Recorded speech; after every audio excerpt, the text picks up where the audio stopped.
Damien Ribarondo, ingénieur de projet en environnement et biodiversité à la Scope Oxalis et ambassadeur transition écologique pour la Ligue régionale de golf Auvergne-Rhône-Alpes.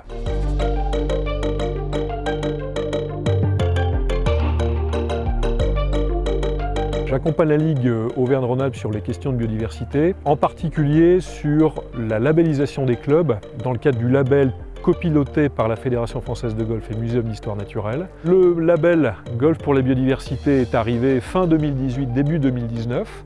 J'ai pris l'initiative de solliciter le conseil régional Auvergne-Rhône-Alpes de manière à faire en sorte de réduire le reste à charge pour les golfs qui souhaiteraient s'aventurer dans le label, ce qui nous a permis d'accompagner en 1 an et demi une dizaine de golfs. Probablement que la moitié des golfs qui ont signé la convention aujourd'hui ne l'auraient pas signé si on ne leur avait pas proposé les aides régionales.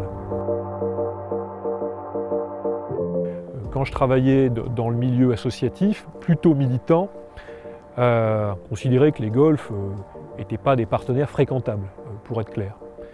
Et finalement, on s'est aperçu que les professionnels et les comités étaient très sensibles à la question de l'environnement et de la biodiversité et souhaitaient véritablement avancer de manière concrète pour faire en sorte que activité golfique et biodiversité puissent parfaitement cohabiter.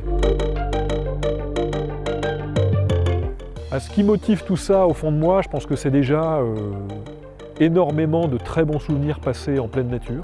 C'est-à-dire que si je regarde dans le rétroviseur, il n'y a quasiment que des moments passés en nature, en montagne ou dans les marais salants de Guérande, où j'ai passé beaucoup de moments dans mon enfance. Et j'ai souhaité aussi, en termes de cohérence personnelle, pouvoir travailler dans ce milieu et pour ce milieu. Alors c'est important de recenser la biodiversité sur un terrain de golf parce que clairement aujourd'hui, on est dans une 6e extinction massive des espèces. Donc sans vouloir tenir des propos alarmistes, il est grand temps de mieux connaître pour mieux protéger. Donc en tant que gestionnaire, le golf a quelque part le devoir et la responsabilité de mieux connaître et d'adapter ses modes de gestion à cette réalité du vivant sur son terrain.